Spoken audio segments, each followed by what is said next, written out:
শুভ সকাল প্রিয় দর্শক, একুশে টেলিভিশনের প্রভাতী আয়োজন একুশের সকাল অনুষ্ঠানে আপনাদের সবাইকে স্বাগত জানাই। আমি জোনাকি জ্যোতি। দর্শক, চলছে বর্ষাকাল, আর তাই আকাশে এই মেঘ, এই বৃষ্টি, এই রোদ, এই নিয়েই কিন্তু আমাদের দিন চলছে ব্যস্ত জীবন। তেমনই আরও একটি ব্যস্ততার দিনে সবাইকে আমন্ত্রণ জানাই একুশের সকালের আজকের আয়োজনে। আজ একুশের সকাল অনুষ্ঠানের বিভিন্ন অংশে থাকছে আজ ও আগামীকালের আবহাওয়ার খবর, ইতিহাসের এই দিনে জানেন কি, অজানা তথ্য, আমাদের উদ্ভিদ, আমাদের পরিবেশ এবং প্রিয় শিল্পীর মিউজিক ভিডিও। চলুন শুরুতেই জেনে নেব আজ ও আগামীকালের আবহাওয়ার খবর। আজ সোমবার 14 জুলাই 2025 খ্রিস্টাব্দ, 30 আষাঢ় 1432 বঙ্গাব্দ, 18 মহরম 1447 হিজরি, বর্ষাকাল। আজকে সূর্যাস্ত সন্ধ্যা 6টা 48 মিনিটে।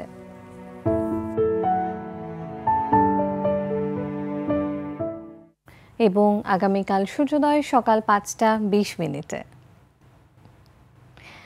আবহাওয়ার পূর্বাভাসে বলা হয়েছে আগামী 24 ঘন্টায় ঢাকা, বরিশাল, চট্টগ্রাম, খুলনা, ময়মনসিংহ ও সিলেট বিভাগের কিছু কিছু জায়গায় এবং রাজশাহী বিভাগের দু এক জায়গায় অস্থায়ীভাবে দমকা হাওয়া সহ হালকা বৃষ্টি থেকে মাঝারি বৃষ্টি হওয়ার সম্ভাবনা রয়েছে।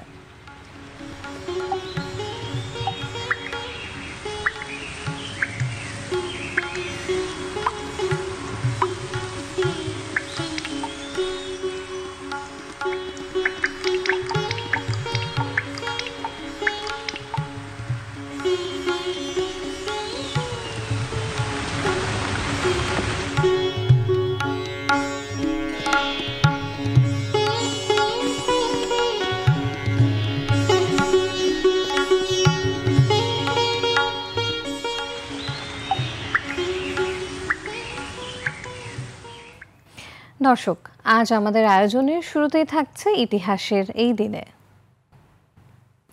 14 জুলাই 1867 সালে আলফ্রেড নোবেল প্রথমবারের মতো তার যুগান্তকারী আবিষ্কার ডিনামাইটের কার্যকারিতা প্রদর্শন করেন। এই দিনটি মানব ইতিহাসে একটি গুরুত্বপূর্ণ মাইল ফলক হিসেবে চিহ্নিত হয়ে আছে, কারণ ডিনামাইট শিল্প, খনন এবং নির্মাণ খাতে বৈপ্লবিক পরিবর্তন এনেছিল। ডিনামাইট হলো একটি বিস্ফোরক পদার্থ যা মূলত নাইট্রোগ্লিসারিন থেকে তৈরি করা হয়। নাইট্রোগ্লিসারিন নিজে একটি অত্যন্ত অস্থির এবং বিপজ্জনক বিস্ফোরক, যা সামান্য ঝাঁকুনিতেই বিস্ফোরিত হতে পারে। আলফ্রেড নোবেল এই ঝুঁকির বিষয়টি অনুধাবন করেন এবং নাইট্রোগ্লিসারিনকে স্থিতিশীল করার উপায় খুঁজতে শুরু করেন।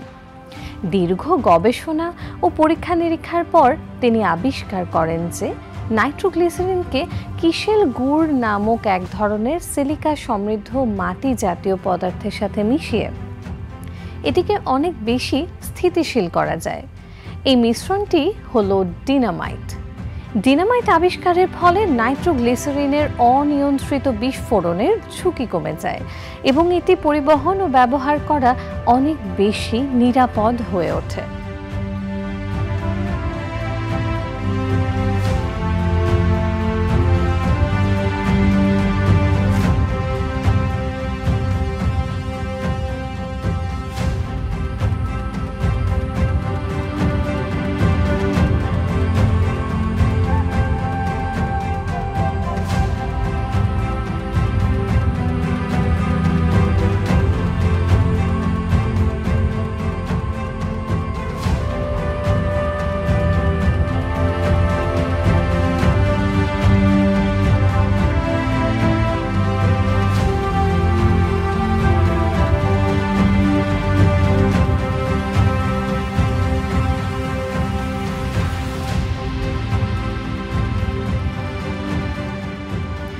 আলফ্রেড নোবেল 1867 সালে তার এই আবিষ্কারের জন্য পেটেন্ট লাভ করেন।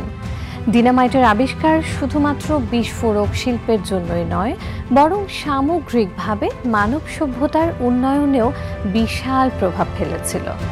এটি দিয়ে পাহাড় কাটা, সুড়ঙ্গ তৈরি করা, রাস্তা নির্মাণ করা এবং খনিজ সম্পদ উত্তোলন করা অনেক সহজ ও দ্রুত হয়ে ওঠে।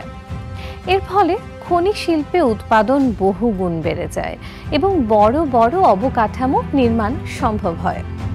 তবে ডিনামাইটের সামরিক ব্যবহার নিয়েও বিতর্ক শুরু হয়। আলফ্রেড নোবেল নিজেও তার আবিষ্কারের ধ্বংসাত্মক ক্ষমতা দেখে মর্মাহত হয়েছিলেন। তারই ফলস্বরূপ তিনি তার বিশাল সম্পত্তি মানব কল্যাণে উৎসর্গ করার সিদ্ধান্ত নেন এবং তারই ইচ্ছানুযায়ী পরবর্তীতে নোবেল পুরস্কার প্রবর্তন করা হয়। ডিনামাইট নিঃসন্দেহে একটি শক্তিশালী আবিষ্কার, যা একদিকে যেমন ধ্বংসাত্মক কাজে ব্যবহৃত হতে পারে, তেমনি অন্যদিকে মানব কল্যাণেও এর অবদান অনস্বীকার্য।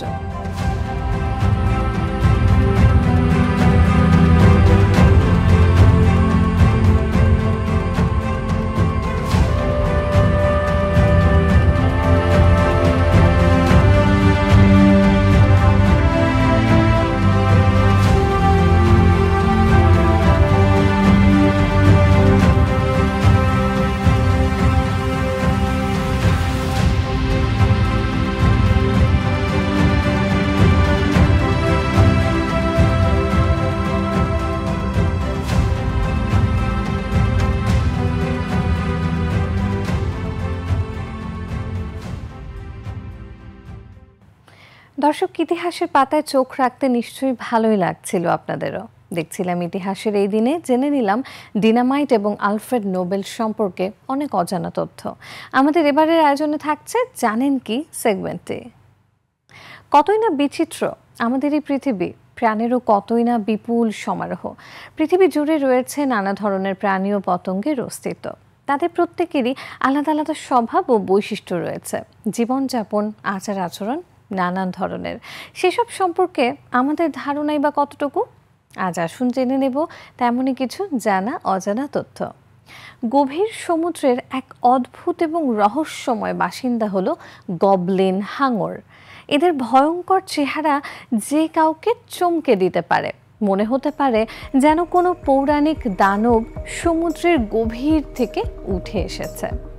এদেরকে প্রায়শই লিভিং ফসিল বলা হয়, কারণ এটি মিৎসুকুরিনিডা পরিবারের একমাত্র জীবিত সদস্য। কোটি কোটি বছর ধরে এই প্রজাতি পৃথিবীতে টিকে আছে, যা এদের বিবর্তনীয় ইতিহাসের এক অসাধারণ দৃষ্টান্ত। গবলিন হাঙরের সবচেয়ে আকর্ষণীয় বৈশিষ্ট্য হলো এদের লম্বা চ্যাপ্টা থুতনি, যা অনেকটা তলোয়ারের মতো প্রসারিত। এই থুতনি তাদের শিকার ধরার জন্য অত্যন্ত গুরুত্বপূর্ণ। এর মধ্যে রয়েছে বিশেষ ইলেকট্রো রিসেপ্টর, যা পানির নিচে অন্যান্য প্রাণীর দ্বারা উৎপন্ন দুর্বল বৈদ্যুতিক ক্ষেত্র শনাক্ত করতে পারে। এর ফলে গভীর সমুদ্রের অন্ধকারেও তারা শিকারের অবস্থান নির্ভুলভাবে জানতে পারে। এদের মুখ থেকে বেরিয়ে থাকা ধারালো ছুঁচালো দাঁতগুলোর জন্য এদেরকে আরও ভয়ঙ্কর দেখায়। এই দাঁতগুলো শিকারকে শক্তভাবে আঁকড়ে ধরতে এবং ছিঁড়ে খেতে সাহায্য করে।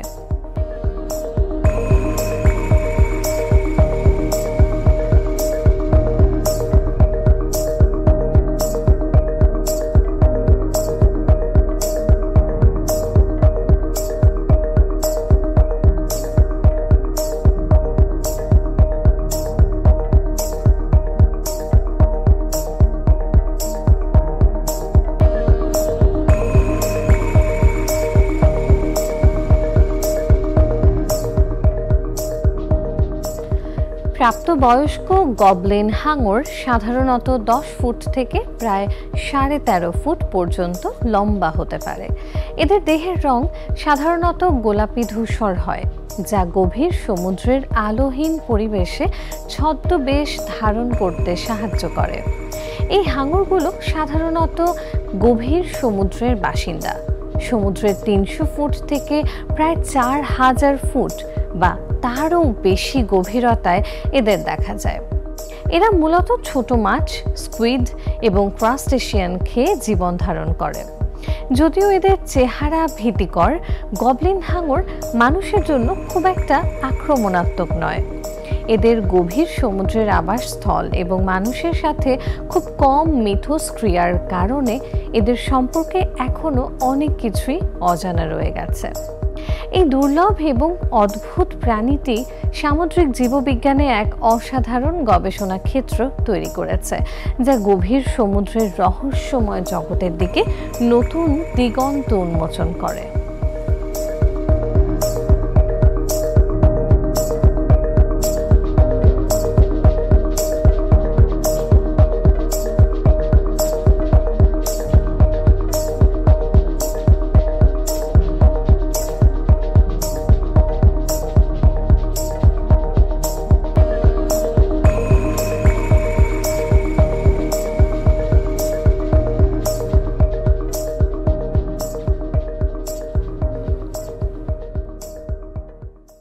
প্রিয় দর্শক, এই পর্যায়ে নিচ্ছি ছোট্ট একটি বিরতি। তবে বিরতির পরে এমনই আরও অনেক বৈচিত্র্যময় আয়োজন কিন্তু থাকছে, তাই থাকুন একুশে টেলিভিশনের পর্দায় একুশের সকালের সাথেই।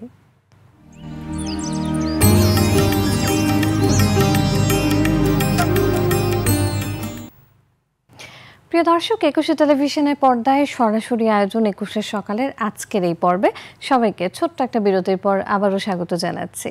যারা এই মুহূর্তে যে যেখান থেকে আমাদের সাথে রয়েছেন, এবারে আপনাদের জন্য আমাদের আয়োজনে থাকছে অজানা তথ্য সেগমেন্টটি।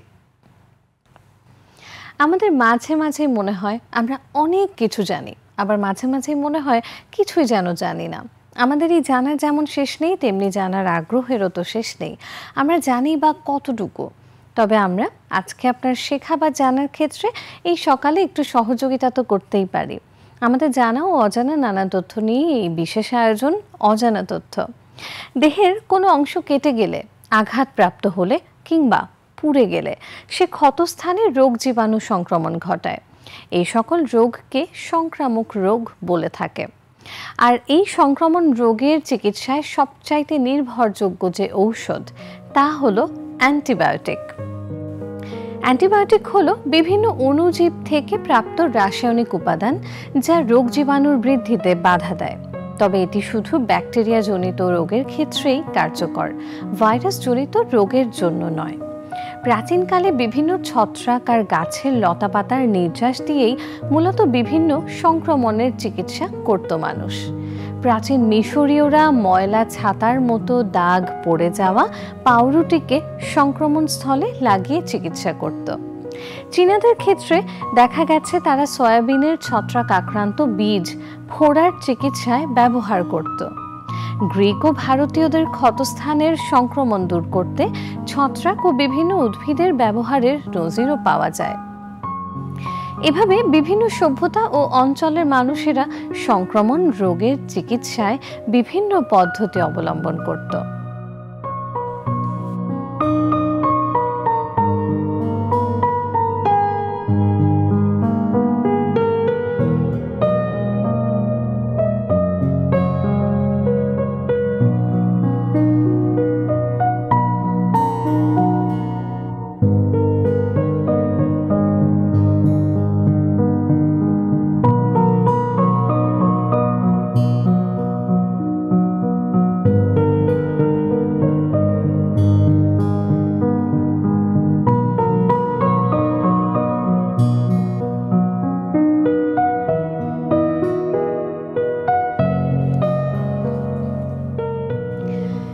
জার্মানির শারীরতাত্ত্বিক পল এরলিখ 1909 সালে শরীরের কোনো রূপ ক্ষতি না করেই আর্সফেনামিন নামক রাসায়নিক প্রয়োগে সিফিলিস রোগের জন্য দায়ী ব্যাকটেরিয়া মারতে সক্ষম হন।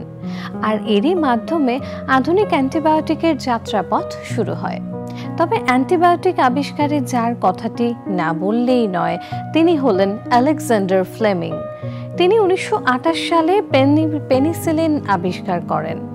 বিভিন্ন উন্নতি সাধনের পর 1944 সালে পেনিসিলিন সারা বিশ্বে তুমুল জনপ্রিয়তা লাভ করে। বর্তমান সময়ে অ্যান্টিবায়োটিক চিকিৎসা পদ্ধতির একটি অবিচ্ছেদ্য অঙ্গ হয়ে উঠেছে। এরকম হাজারো আবিষ্কার আমাদের উপহার দিয়েছে বর্তমানের বিজ্ঞান ও প্রযুক্তি নির্ভর জীবনধারা। ভবিষ্যতে হয়তো আরো অনেক কিছুই আবিষ্কৃত হবে, বিশ্ব এগিয়ে যাবে আরো সামনে উন্নতির উচ্চ শিখরে।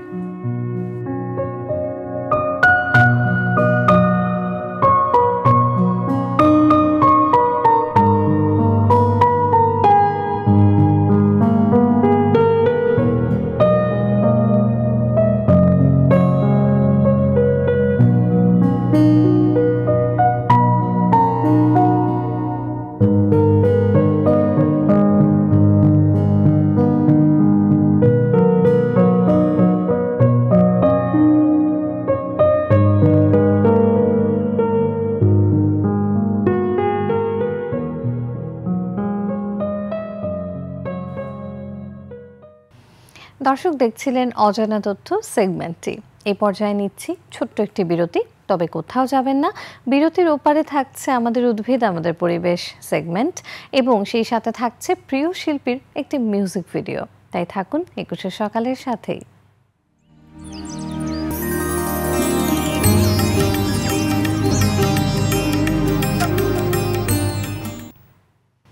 ছোট্ট একটা বিরতি নিয়ে আবারও ফিরে এলাম ২১শে সকালের আজকের এই আয়োজনে। দর্শক, আশা করছি আপনারা সবাই আমাদের সাথেই রয়েছেন। আমাদের এবারের আয়োজনে থাকছে আপনাদের জন্য আমাদের উদ্ভিদ আমাদের পরিবেশ সেগমেন্টটি।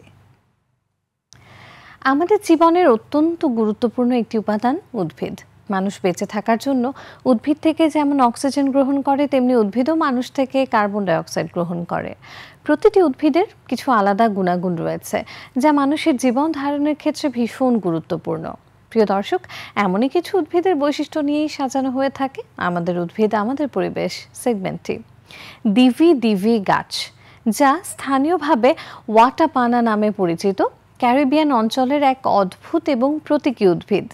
দক্ষিণ আমেরিকা উত্তরে অবস্থিত আরুবা দ্বীপে এই গাছগুলো সবচেয়ে বেশি দেখা যায়। তবে বোনাইরে এবং কুরাকাও দ্বীপপুঞ্জেও এদের উপস্থিতি চোখে পড়ে।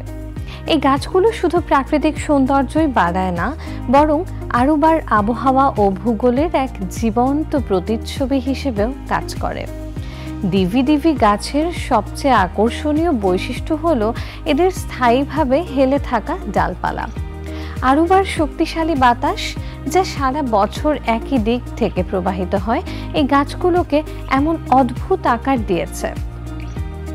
মনে হয় যেন গাছগুলো বাতাসের তালে নাচছে বা কোনো অদৃশ্য শক্তির টানে একদিকে ঝুঁকে আছে। এর পাতাগুলো ছোট এবং ডালপালাগুলো আঁকাবাঁকা, যা এদেরকে রুক্ষ পরিবেশেও টিকে থাকতে সাহায্য করে। এই বিশেষ আকারের কারণেই দিভি দিভি গাছ আরুবার অন্যতম প্রধান আকর্ষণ এবং পর্যটকদের কাছে অত্যন্ত জনপ্রিয়।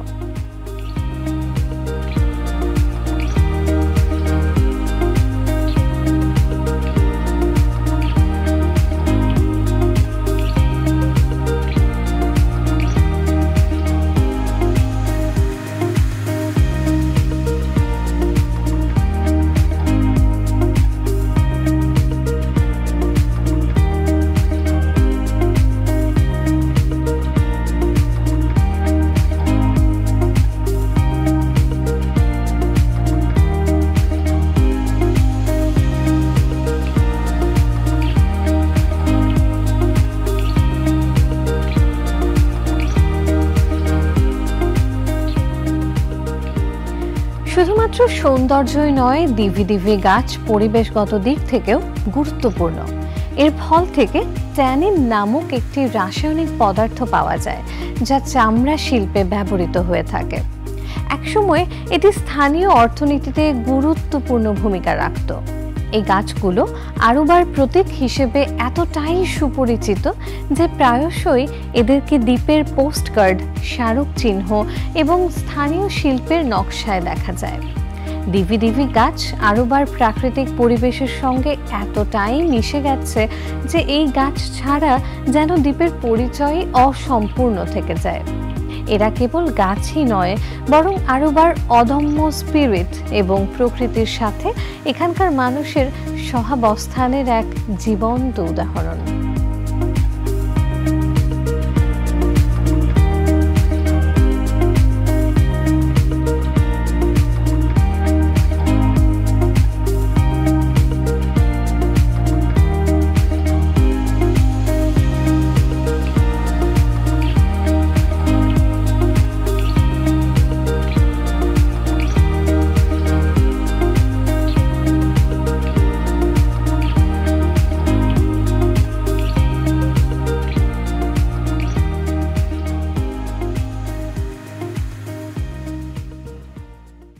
প্রিয় দর্শক, দেখছিলেন আমাদের উদ্ভিদ আমাদের পরিবেশ সেগমেন্টটি।